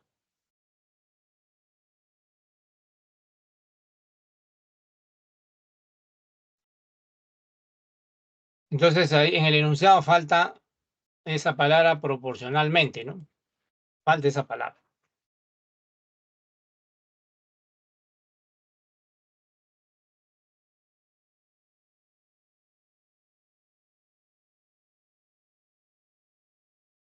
Bien, con esto hemos visto ejercicios de análisis dimensional. Ahora, el otro tema, como le dije al comienzo, que se va a tratar, es el de vectores. Adición de vectores, primera parte, ¿no? Entonces, ahora sí ya podemos ir a la teoría nuevamente. En lo que resta de tiempo, vamos a ver entonces vectores. Entonces, vamos a la teoría. Adición de vectores, primera parte. La primera parte en adición de vectores sí, es la adición de vectores por métodos geométricos. Y la segunda parte que vamos a ver la otra semana es la adición de vectores por método analítico. Primero, como se supone que seguimos estudiando las cantidades físicas, veamos la clasificación de las cantidades físicas, ¿no? Las cantidades físicas se clasifican en escalares y vectores, cantidades escalares y cantidades vectoriales. Las cantidades escalares son simples números, ¿no? Solo se describen leyendo el número en la escala de un instrumento. Por ejemplo, yo puedo leer el número en la escala de un termómetro y ya queda descrita la temperatura, ¿no? Como pueden ver ahí, yo puedo leer la presión arterial, por ejemplo, puedo leer la presión arterial, puedo leerla en un tensiómetro y es suficiente leerla en la escala del tensiómetro para conocer la cantidad escalar, ¿no? Ya, pero lo que nos interesa acá son las cantidades vectoriales, ¿no? Lo que nos interesa aquí son las cantidades vectoriales o vectores, ¿no? Estas requieren por lo menos 2 elementos para que queden descritas. Y eso es cuando el vector se describe analíticamente, o sea, matemáticamente, lo vamos a ver la otra semana. Pero cuando un vector se describe geométricamente, puede agregarse un elemento más, ¿no? Que se llama sentido. O sea, no solo magnitud y dirección, sino sentido también. En forma analítica, para describir un vector se requieren 2 elementos, magnitud y dirección. Y en forma geométrica se puede agregar un tercer elemento, sentido. Por ejemplo, a ver, analíticamente, a ver, la velocidad de un cuerpo se describe analíticamente conociendo 2 elementos, la magnitud de la velocidad que se llama rapidez y la dirección. Ahí pueden ver un auto, bueno, no se ve, pero vamos a, ahí ven el auto, ¿eh? El auto se mueve en una dirección, ¿no?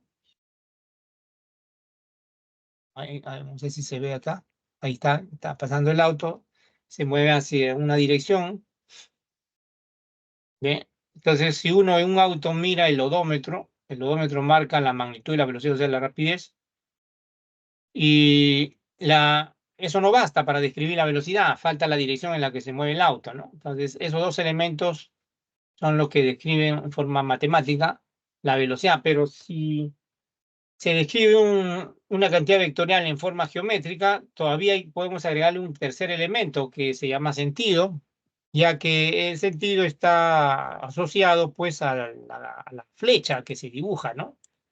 Como vamos a ver ahorita, miren. Un vector entonces se representa geométricamente por un segmento orientado, o sea, una flecha. Los elementos son, ¿no? El tamaño de la flecha, que se llama magnitud o módulo. El otro elemento es la dirección, ¿no? Del vector, ¿no? Que viene indicada por el ángulo que forma el vector por una recta de referencia arbitraria. Esta es una recta de referencia arbitraria. Este ángulo indica la dirección. Y el tercer elemento es el sentido, ¿no? Indicado por la cabeza de la flecha. Esa es la representación geométrica de un vector.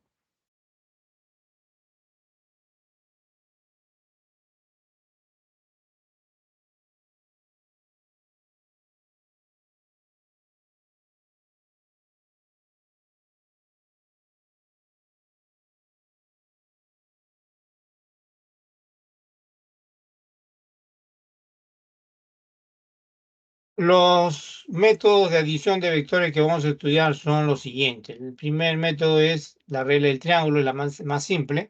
Consiste en dibujar tres vectores formando un triángulo. Por ejemplo, si tengo tres vectores A, vector B de rojo, entonces al dibujarlo uno a continuación de otro, como están viendo, el vector que se dibuja desde el comienzo del vector A y termina en el final del vector B, flecha de verde, representa la adición A más B y se llama resultante. Esta regla también se puede usar a la inversa, también es válido. Miren, si yo tengo un vector, ese vector yo lo puedo descomponer en la suma de otros dos vectores formando un triángulo. Este procedimiento inverso también es la regla del triángulo. También es la regla del triángulo.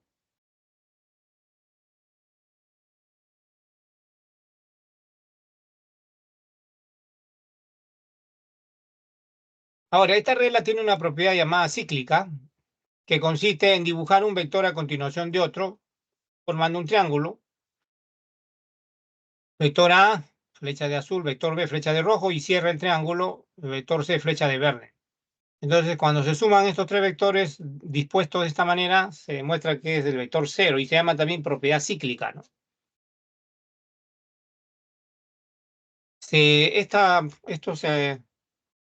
Esto se presenta, este caso de adición de tres vectores, un triángulo igual a cero, igual a vector cero, se presenta en problemas sencillos de estática, electrostática, magnetostática, ¿no? Como vamos a ver más adelante, ¿no?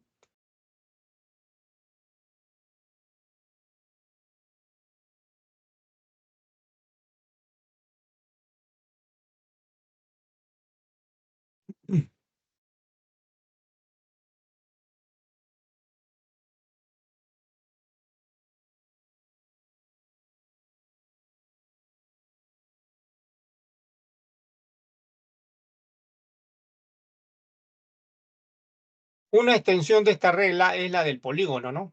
Consiste en dibujar tres o más vectores consecutivamente, pues uno a continuación de otro, como lo están viendo, ¿eh? El vector que se dibuja desde el comienzo del primer vector hasta el final del último vector representa la adición A más B más C más D, ¿no? Se llama resultante. También acá se puede usar una propiedad cíclica, es menos común, pero si disponemos los vectores uno a continuación de otro hasta dibujar el último vector, donde comencé a dibujar el primero, entonces la suma de todos ellos debe ser el vector nulo, ¿no? Esto también es una propiedad cíclica. Otra regla es la del paralelogramo, ¿no? Consiste en dibujar dos vectores con origen común, ¿no? Luego trazar líneas paralelas a ellos para formar un paralelogramo.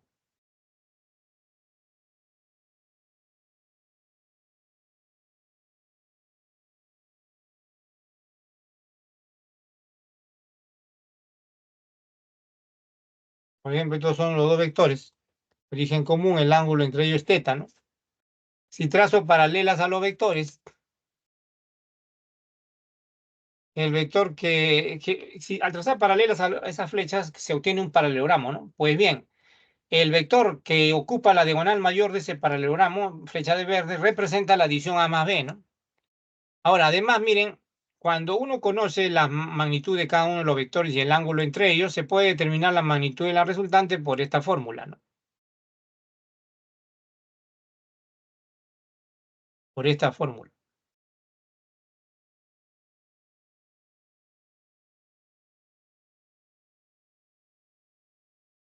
Entonces se puede escribir ahí esta notación de R solita o así con dos líneas a los costados se llama módulo o magnitud, ¿no? O magnitud. Y está dado por la raíz cuadrada de la suma de los cuadrados de la magnitud de los vectores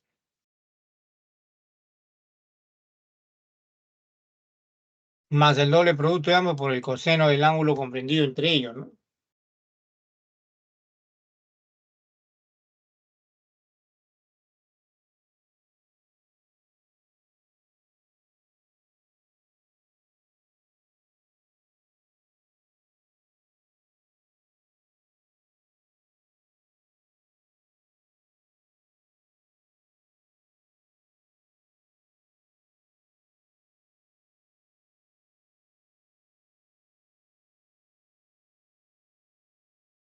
Observación acá, no confundir esta fórmula con la regla del coseno, ¿ya?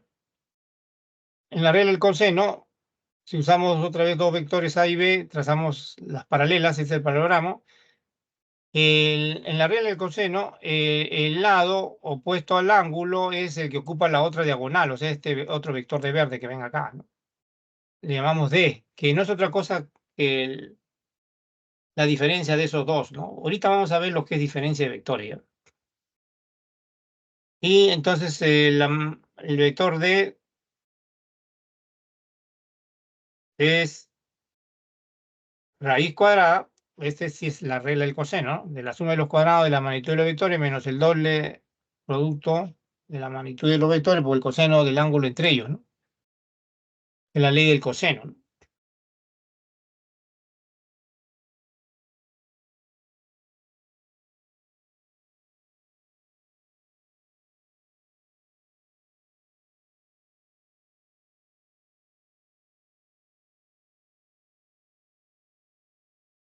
Vamos ahora finalmente a ver conceptos adicionales. 5 son necesarios y suficientes para resolver cualquier problema, ¿no? De adición de vectores. El primero es de diferencia de vectores. ¿Qué significa diferencia de vectores? No significa sustracción, ¿ah? En el método geométrico no existe la sustracción de vectores. No existe. Entonces, ¿qué significa diferencia de vectores?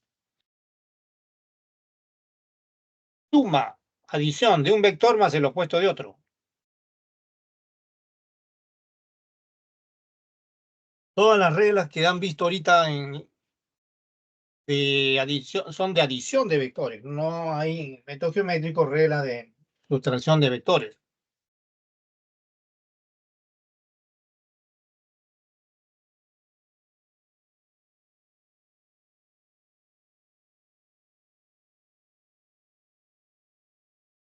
Miren, ¿en qué consiste entonces la sustracción de vectores? Dado dos vectores A y B, nuevamente, ya con origen común. A ver, si yo quiero escribir la diferencia A menos B, significa que debo sumar, usando la regla del triángulo, debo sumar el opuesto de un vector. Por ejemplo, el opuesto del vector B, que es la flecha de amarillo, menos B, más el vector A, por la regla del triángulo. Y es el vector de rojo, la resultante, ¿ven? Menos B más A, que es lo mismo que escribir A menos B, ¿ven? También a la inversa, ¿no? Yo puedo escribir la diferencia B menos A. En este caso, usando la regla del triángulo, voy a sumar el opuesto del vector A, o sea, menos A, más el vector B. Y este vector de rojo es la resultante, ¿ven? Es la suma menos A más B, que es lo mismo que escribir B menos A. Entonces, como pueden ver, se ha usado la regla del triángulo para sumar un vector y el opuesto de otro vector. Y eso se llama diferencia de vectores, ¿no? No es regla de adición, de sustracción, perdón, es regla de adición, ¿no? Es regla de adición. Otro concepto útil es la traslación de vectores. Miren, los vectores que se dibujen pueden trasladarse a cualquier lugar, pero hay que conservar sus elementos, ¿no? magnitud, dirección y sentido. Por ejemplo, si yo tengo un papel cuadriculado y dibujo ahí un vector, como pueden ver ahí, ese vector yo lo puedo trasladar a cualquier otro lado, ¿eh? Y no se altera siempre que conserve su magnitud, dirección y sentido. Eso es válido, es una operación válida. Pero si se altera uno de los elementos, ahí sí ya no es válida esta operación. Tercer concepto básico es la igualdad de vectores, ¿no? Dos vectores son iguales. Dos vectores son iguales.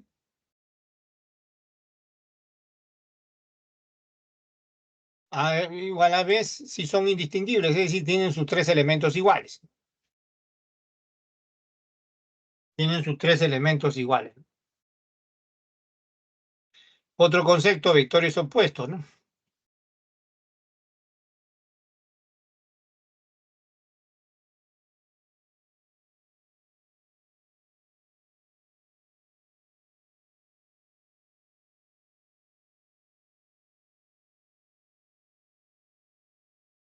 Dos vectores son opuestos, por ejemplo, A es opuesto al vector B, si al sumar desaparecen, ¿no?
Entonces la suma de los dos debe ser vector 0 y se escribe A igual a menos B o B igual a menos A, ¿no? Y un quinto concepto son de vectores paralelos, ¿no? Dos vectores son paralelos, pueden tener el mismo sentido, también pueden tener sentido opuesto, ¿no? Si se expresan mediante un número real, ¿no? N es un número real, ¿no? Está relacionado con un número real. Si n vale 1, los vectores serían iguales. Si es menos 1, serían opuestos, ¿no?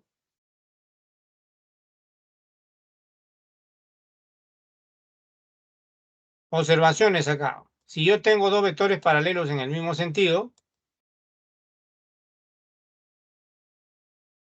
el ángulo entre ellos es 0 y se obtiene una resultante de magnitud máxima, ¿no? Que es la suma de las magnitudes de los vectores, ¿no?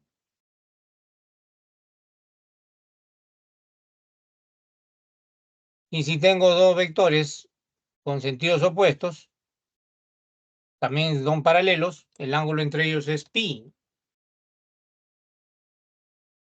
Y se obtiene una resultante de magnitud mínima que va a ser la diferencia entre la mayor menos la menor, ¿no?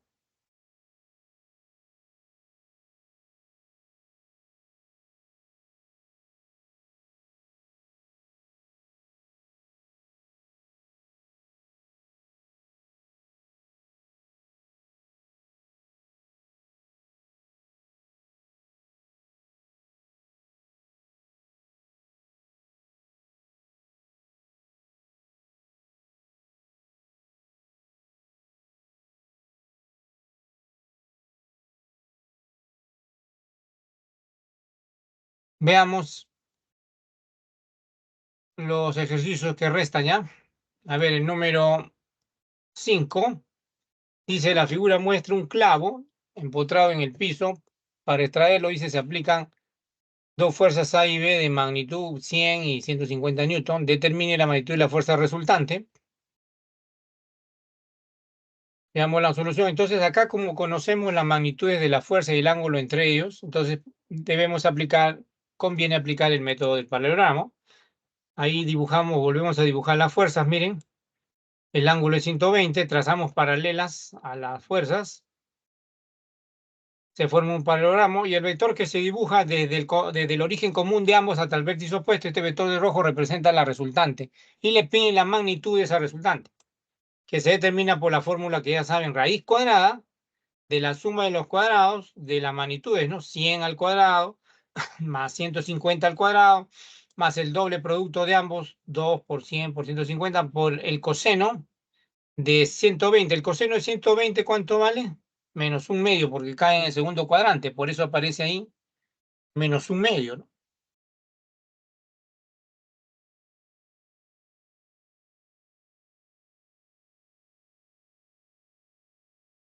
Ahora, operando, miren, en el primer término vamos a tener 10.000, en el segundo vamos a tener 22.500.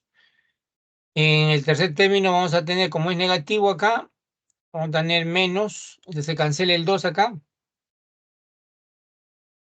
Vamos a tener 150% menos 15.000, ¿no? Entonces esto le va a dar raíz cuadrada de 17.500, o sea, 175 por 100, pero 175 es 25 por 7, ¿no? Entonces queda 25 por 7 por 100, ¿no? Raíz cuadrada de 25 es 5, raíz cuadrada de 100 es 10, entonces queda 50 fuera de la raíz. Y dentro de la raíz queda 175, que ya se descompuso, pues en 25 por 7, por eso queda simplemente 7 como raíz cuadrada, ¿no? Entonces 50 raíz de 7 es la respuesta.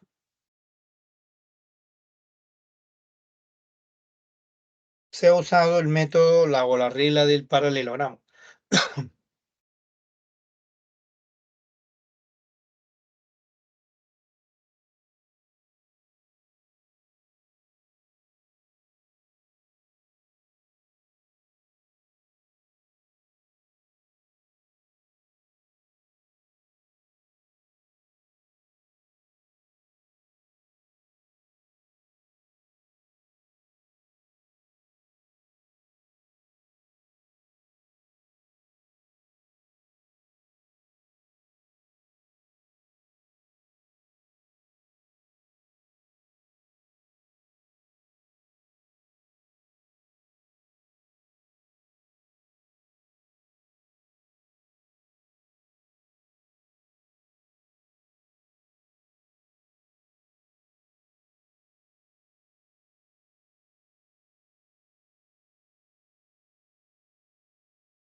Ya, seguimos entonces.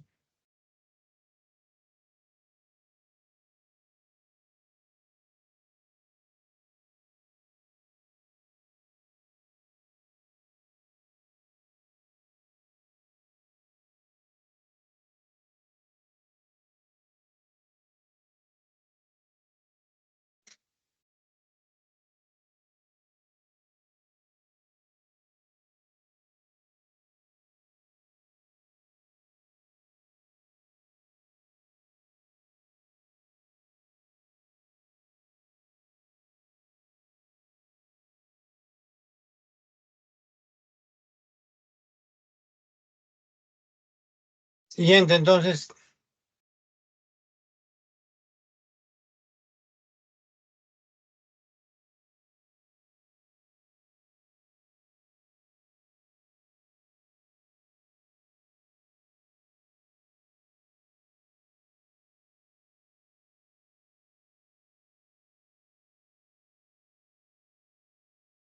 Un objeto, dice, jalado por 4 fuerzas, Eso es como si fuera un papel cuadriculado, ahí se han dibujado las flechas. Cada unidad, cada cuadro es de una unidad por una unidad. Determine la magnitud de la fuerza resultante. Considere que una unidad equivale a 5 newton. Ahora, aquí lo que se tiene que hacer cuando le quieren resolver este problema por el método geométrico, ya saben, cuando a ustedes le dan 3 o más vectores, tienen que usar siempre, y van a usar el método geométrico, tienen que usar la regla del polígono. Aquí hay 4 vectores, ¿no? Como le dije, todos están dibujados a escala, ¿no? Lo que se va a hacer acá es aplicar el método del polígono, como le digo, que consiste en dibujar un vector a continuación de otro. Basta trasladarlo, ¿no? Por ejemplo, el vector C, que está acá, lo traslado, ¿no? Acá lo he puesto de azul, ¿ven? Conservando su magnitud, dirección y sentido. No importa si empiezo por A o por B o por C o por D, no importa. Hay que dibujar un vector a continuación de otro y formar un polígono. El resultado va a ser el mismo. El orden no importa. El orden en que dibuje primero una flecha u otra flecha no importa. Siempre se va a obtener el mismo polígono o la misma resultante. A continuación pongo D.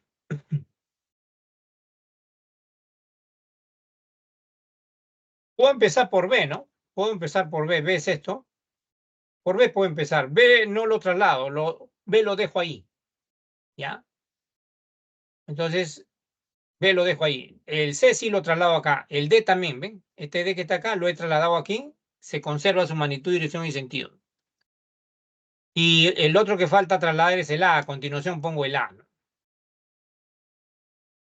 Y entonces, ahora sí, el vector que completa el polígono, o sea, el vector resultante, se dibuja desde el comienzo del primer vector, que es el vector B, hasta el final del último vector, que es el vector A, ¿no? Entonces, esta flecha que ven acá, de rojo, representa el vector resultante, ¿no?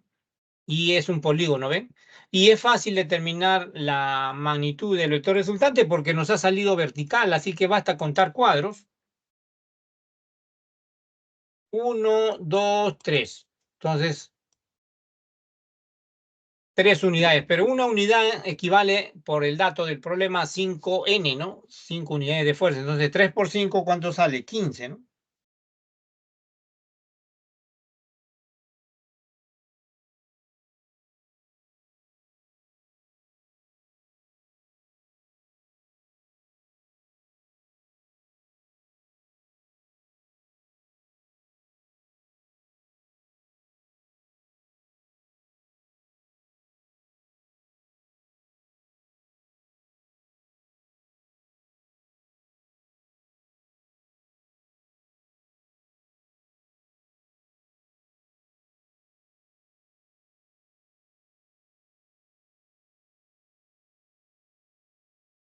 Y esa es la respuesta, ¿no?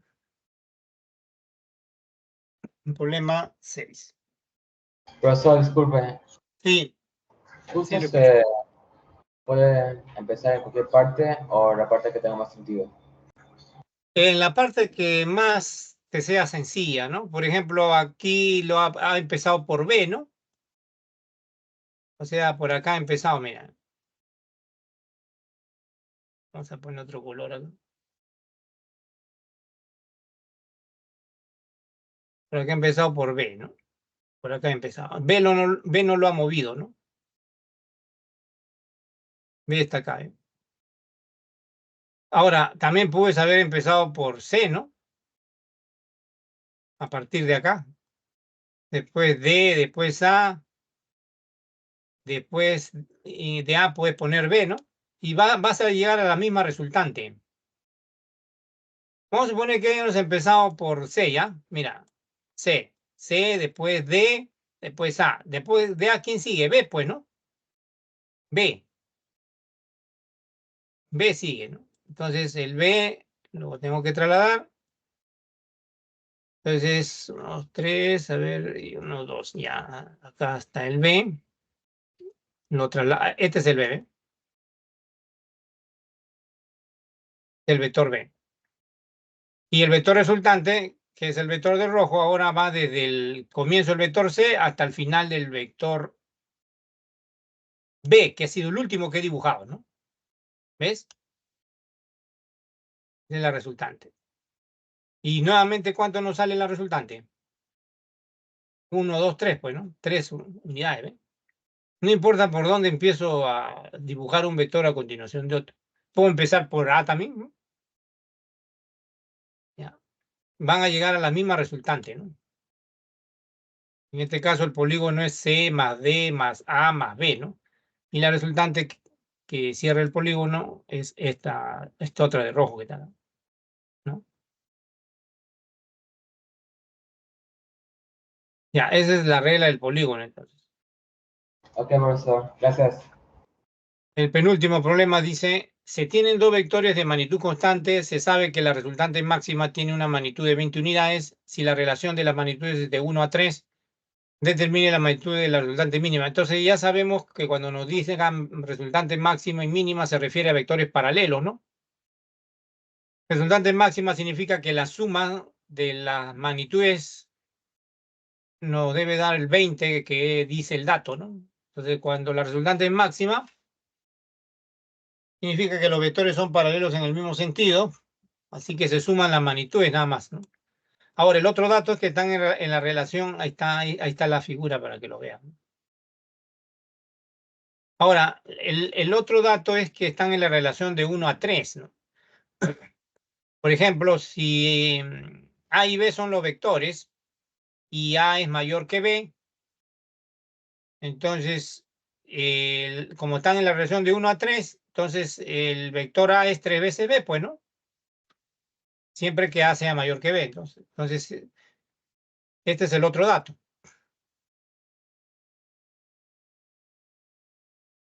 Entonces vamos a tener ahí que esa resultante máxima, 3B más B es 20, o sea, nos va a salir B acá.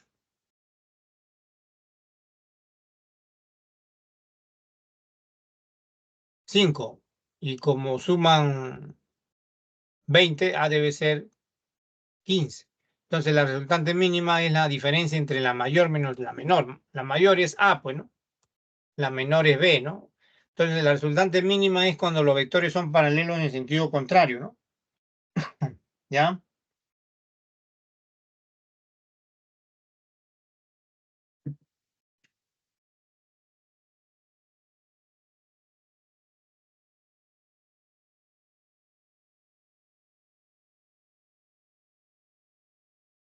Esa es la resultante mínima. El mayor menos el menor, ¿no?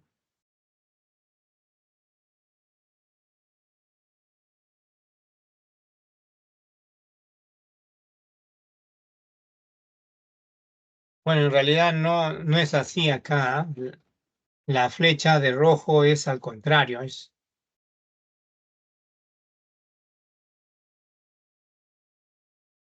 porque A es mayor que B, pues, ¿no?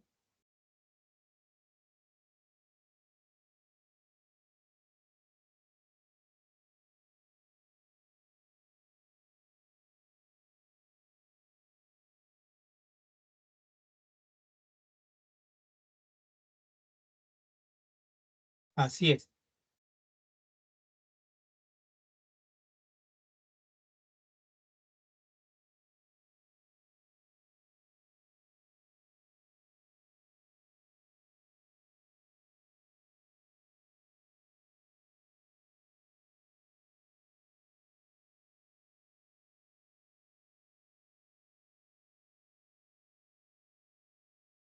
Veamos el último ya.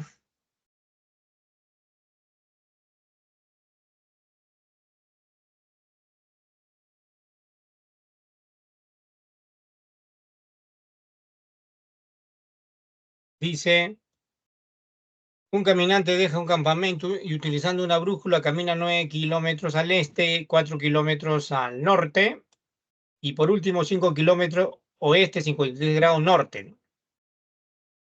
Al cabo de 3 días, dice el caminante desea regresar, ¿no? Determinen la distancia mínima que debe recorrer para regresar.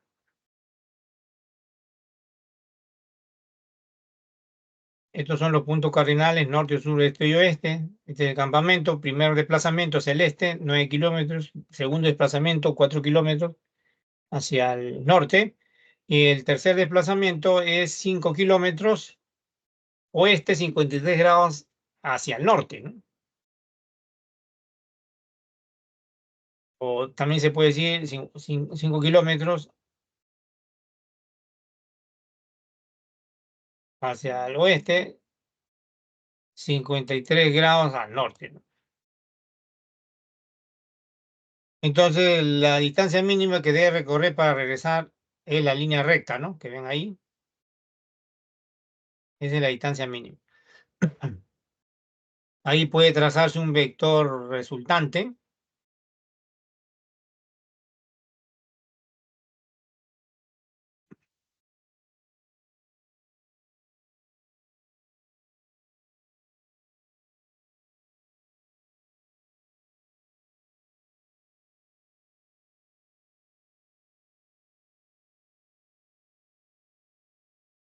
Estos datos son fáciles. Miren, 5 en este triángulo rectángulo que están viendo acá. La hipotenusa es 5 acá, ¿no? 53 grados, entonces este cateto opuesto al ángulo de 53 es 4 metros, 4 kilómetros, perdón. Y como acá este ángulo debe ser 37, este cateto debe ser múltiplo de 3 kilómetros. Ya. Entonces, este segmento acá es 3 kilómetros. Aquí lo voy a, seguramente va a aparecer un ratito. Ahí está, 3 kilómetros. Y este otro segmento de este desplazamiento acá debe ser 6. Entonces, en este triángulo que voy a sombrear, miren, tenemos un triángulo rectángulo donde la hipotenusa es la distancia que le piden. En ese triángulo que estoy sombreando tenemos la hipotenusa, que es lo que le piden, y los catetos. El cateto horizontal es 6 kilómetros. El cateto vertical, 4 más 4, 8 kilómetros. Uno es múltiplo de 3, el de 6 kilómetros, y el otro es múltiplo de 4, 8 kilómetros. Entonces, bueno, ahí está sombreado ya. Por el teorema de Pitágoras, raíz cuadrada de 6 al cuadrado más 8 al cuadrado, o sea, sale 10 kilómetros. Esa es la respuesta. Esa es la respuesta. También se formó un triángulo de 37 y 53, ¿no? Claro, la clave está aquí, en este triangulito de acá, de 53 y 37, ¿no? Para poder determinar los catetos, acá es 3 kilómetros, acá también 3 kilómetros, acá 4 kilómetros, ¿no? Entonces, con eso ya puedo, en este otro triángulo sombreado, puedo conocer los catetos, ¿no? 4 más 4, 8, y acá 9 menos 3, 6, ¿ven? Así que en este triángulo, que también es 37 y 53, este triángulo sombreado, puedo determinar por el teorema de Pitágoras esta distancia, ¿no? Distancia mínima porque es la línea recta, bueno. Ya le voy a dar las claves de los ejercicios de... No sé si lo tengo acá. Creo que no los tengo.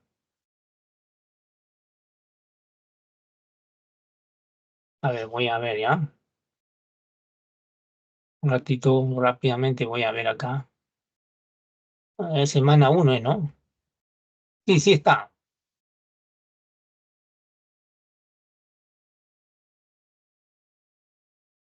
Ya, van a leer ahorita ahí.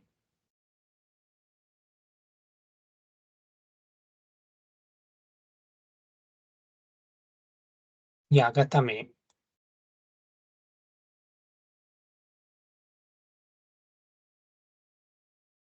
Ya, entonces, a ver.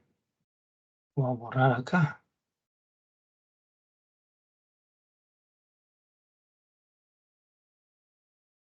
Ya, a ver. La 1 es la C. Ya, 1 es C. 2 es C también, ¿ya? 2 es C. 3, la 3 es A. La 3 es A. La 4, la 4 es C. 4 es C. La 5 es A también. La 5 es A. La 6 es A. También la 6 es A. Y la 7 La 7 es B. La 7 es B, como están viendo ahí.